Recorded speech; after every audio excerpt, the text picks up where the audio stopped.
So I'm continuing with the pumpkin theme, seeing as we thought I should actually show you how much I've used. Oh, here it is right here. This is part of the pumpkin, all right? So I've used some in soup, honestly.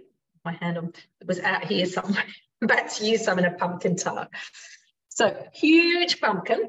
And but the good thing about pumpkin is you can leave it there until you want to use it. It is a really big one, so I've got to find lots of pumpkin recipes.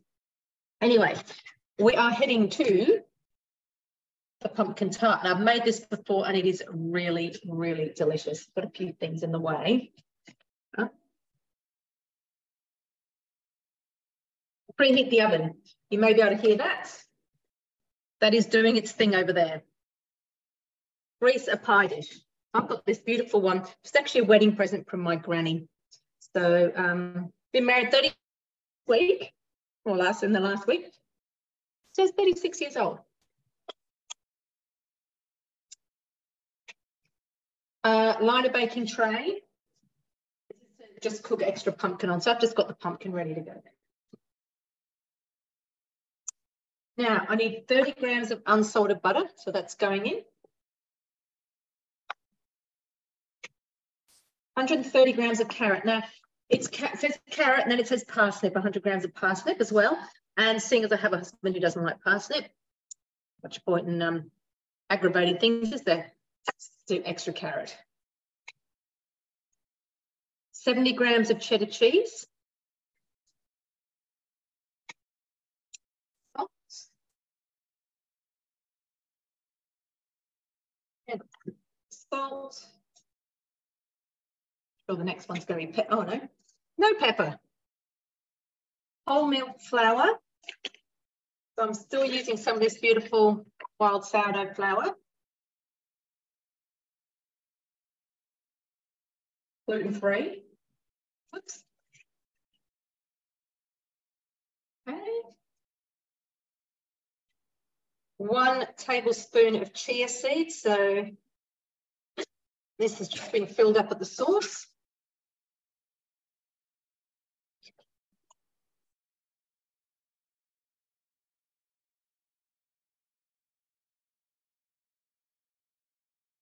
Two tablespoons of poppy seeds.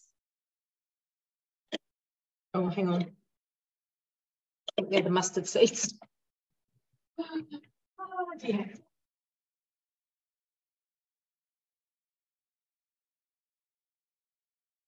They're right at the back of my eclectic cupboard. And I probably only got 1 tablespoon, but that's all right. They can all go in.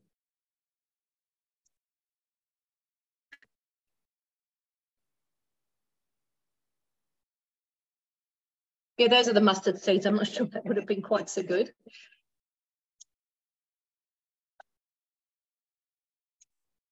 Pumpkin. So, and the fantastic thing about this is just the crust. Okay, so it's all vegetables in the crust.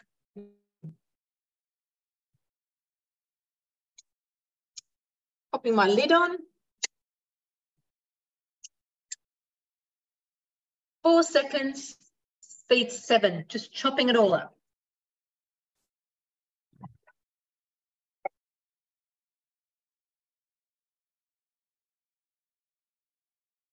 All right.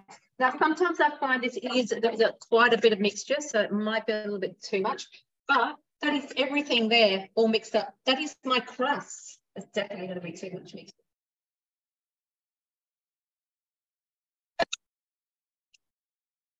So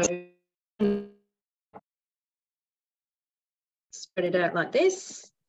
But how good is that? You know, anyone gluten-free, anyone vegetarian, this is just such a great idea. And I reckon if you did a bit, it's going to bake first anyway, but do the baking, you know, you could turn it into a sort of quiche thing. Mixture. Sometimes I find though, when I've made this before, that sometimes the filling is a little bit much, as well as this being a bit much, but that's okay. I'll just make a smaller version in another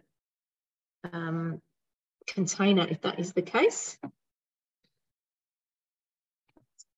All right, so just going to do this round the side, so comes in, you know, nice sort of corners.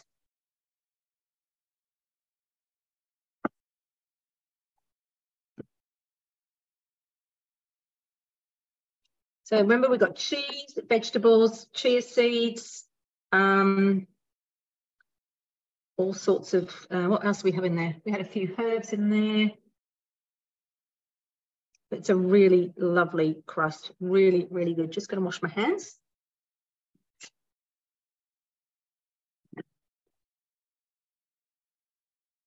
All right. Clean and dry the mixing bowl. I'm putting the remaining 250 grams onto the prepared tray, which I showed you before, and this is all going in the oven for 30 minutes.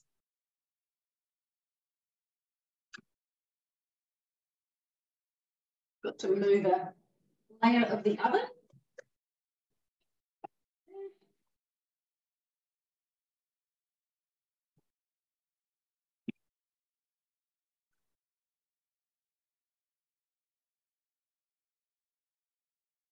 So this is going into.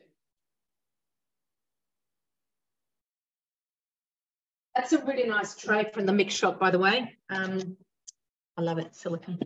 Different degrees and everything. So I've still got quite a lot of mixture left. So you probably could cut it by a third. Now I have a clean bowl and blade set. So that's going in for 30 minutes. And of course, we have this amazing thing. So I'm not good at remembering these. Little drop down here. Timer. For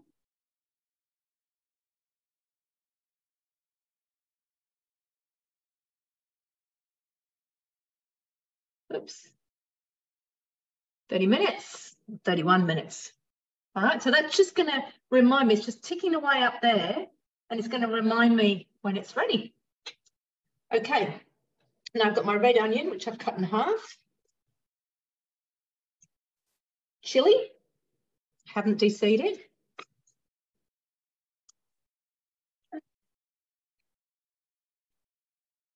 I'm doing an olive oil run, I think, soon.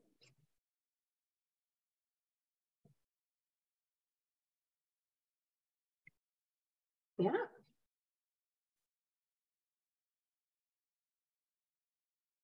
It goes on. 3 seconds, speed 5.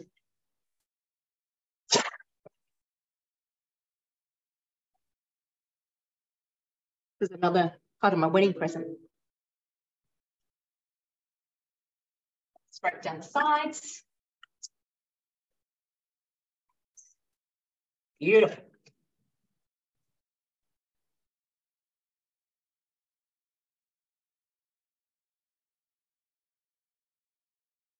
Simmering basket's going on top rather than the measuring cup. So just a reminder, when you're trying to get your measuring cup out, the best way to do it is look for the spout, get your fingers under there and pull there.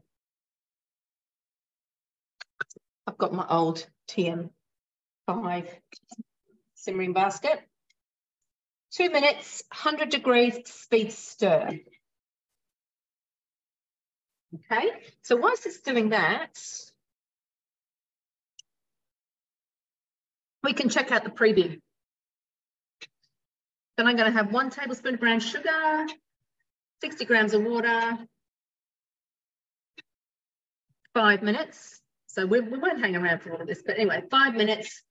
Then some red wine vinegar, white wine, bay leaf, clove,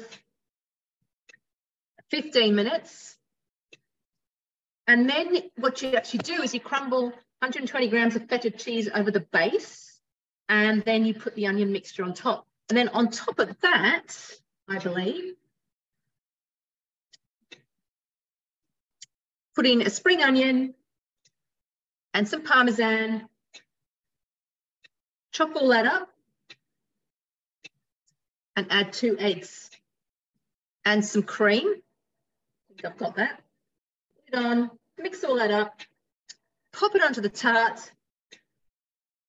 Oh yeah, the caraway seeds. Oh my goodness, I love caraway seeds. So many years ago, I au paired in Germany. I remember getting the taste for caraway over there. So the beautiful onion tarts with caraway and everything. So this will be spectacular. And then it's going to bake for 20 to 25 minutes. And that's going to be our dinner with a bit of a salad. Use the cutter, get a few nice little thin radishes and thin slices of radish and cucumber, and have it with this beautiful tart. Now, we can go back here, click the top. Oh, hang on, that's our timer. Click this one. That takes us back. We've got 14 seconds left. So we'll keep going with this bit.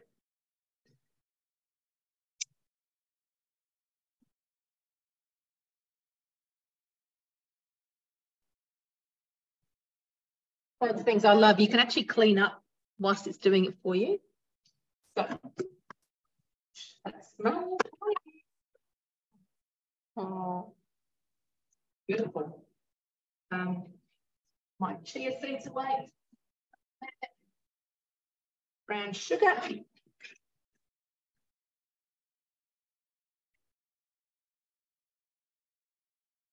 Goes in.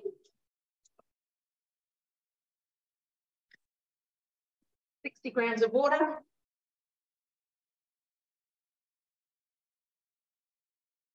Pretty sure the next thing was wine. I actually don't have it. Oh no, 60 grams of water.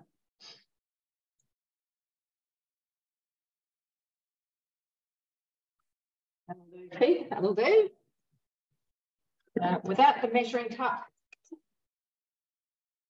It's just going to cook for the 5 minutes, and then I'm going to add wine. I'm going to add a bit of red wine because I know that's open, and keep going through the recipe as I showed you before.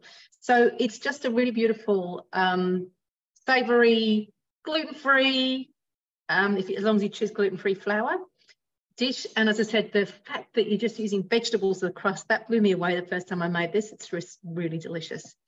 So I will take a picky when it's done and upload with this. See ya. It's not a touch screen, it's not working.